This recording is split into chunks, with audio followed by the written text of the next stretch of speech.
after that, 3 days went by and there is no phone call. And so I'm thinking, well, one of those, you know. And suddenly on the fourth day, the phone rang in the morning, and that was Mr. Kraut, who said that Maestro Bernstein is prepared to see you after the dress rehearsal in Vatican. And we will leave a pass for you at the front gate. There was a pass for us to go. And so we went at 1 o'clock promptly. We were there at the end of dress rehearsal. And he took us to the backstage, to the dressing rooms.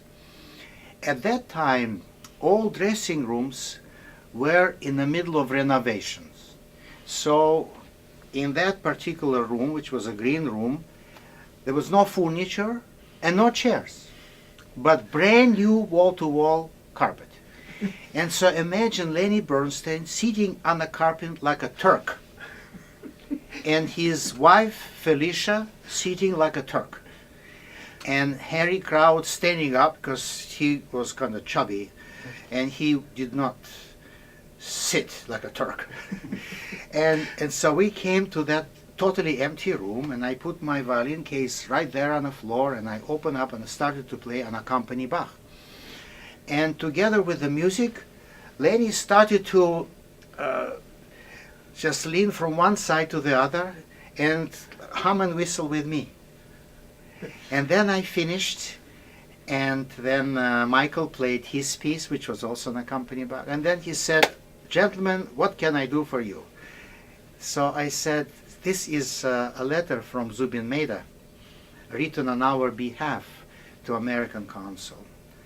And they think it's not enough for us to get green light."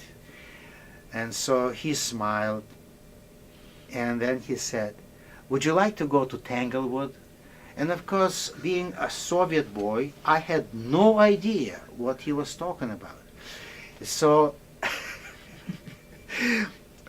quite unexpectedly, I asked him, "Is this in America?"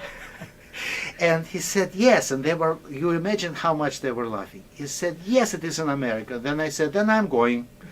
And then I said, "And what would I do in Tanglewood?" And he said, "Play chamber music, all right?" So I said, "Yes, I like that." And then he said, "I would like both of you to come to the concert tonight." And then he turned to Harry Kraut and asked him, "Make sure that all the officials from HIAS, which is a Hebrew Alien Immigration Service in Rome, and embassy will also invite it to the concert." So we were so elated with Michael that we did not go back to our accommodations, which were outside of Rome. We used to take electric train. So we decided just to walk the whole center of Rome until 6:30, and we went right back to Vatican to the concert. And of course he performed Bach Magnificat, and then there was intermission. In the intermission we saw all these big shots, one by one, going into his dressing room, and about 10 minutes later they all came out, and the lady, Mrs. Ayler, who was in charge, approached us and told us, "Tomorrow you have an appointment with American doctor. Day after tomorrow you're getting your visa. 3 days from now you are on a plane to New York." So that was my encounter with Lenny Bernstein. Of course, after the concert there was another funny thing, because there was a huge reception for Maestro Bernstein at the American Library in Rome. And you imagine that every building in Rome is not new, but historical buildings, so beautiful palaces with magnificent halls, you know, like conference halls. So we went there with Michael just to thank Leonard Bernstein for his attention to us on our behalf. And meanwhile, I wanted to learn how to say in English thank you in a very profound way. And so we found one lady who was Russian immigrant like us, but she was English major. So she was not only immigrating, but working for the consulate as an interpreter.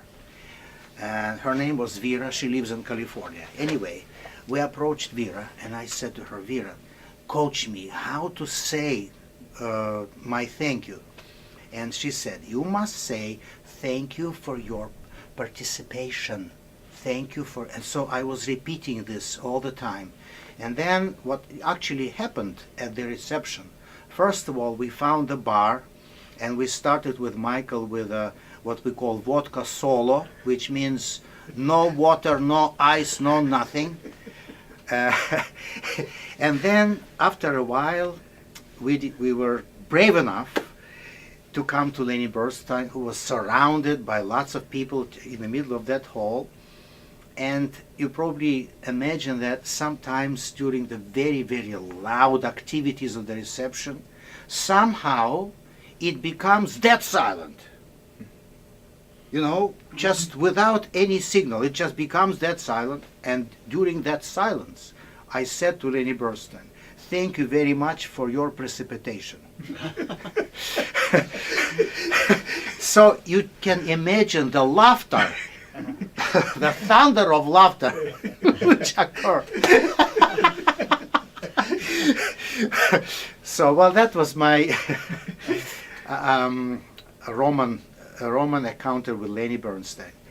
Eventually, we immigrated in just 3 days, and we landed at Tanglewood, where Michael and I were apparently recipients of his scholarship to participate in a Berkshire Music Center as young musicians. So that's what actually happened. And the way we came to America so quickly was because he personally called his old friend Ted Kennedy, who was already in Washington, D.C. as a senator from Massachusetts. And that was 36 years ago.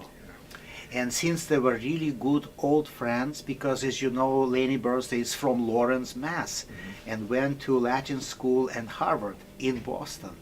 So we were given green light ahead of just about everybody who were waiting in Rome to immigrate. There were 600 Russian families. And so we immigrated, and we not only got into the United States in a period of 3 days, but also as a recipients of his scholarship became students at Tanglewood.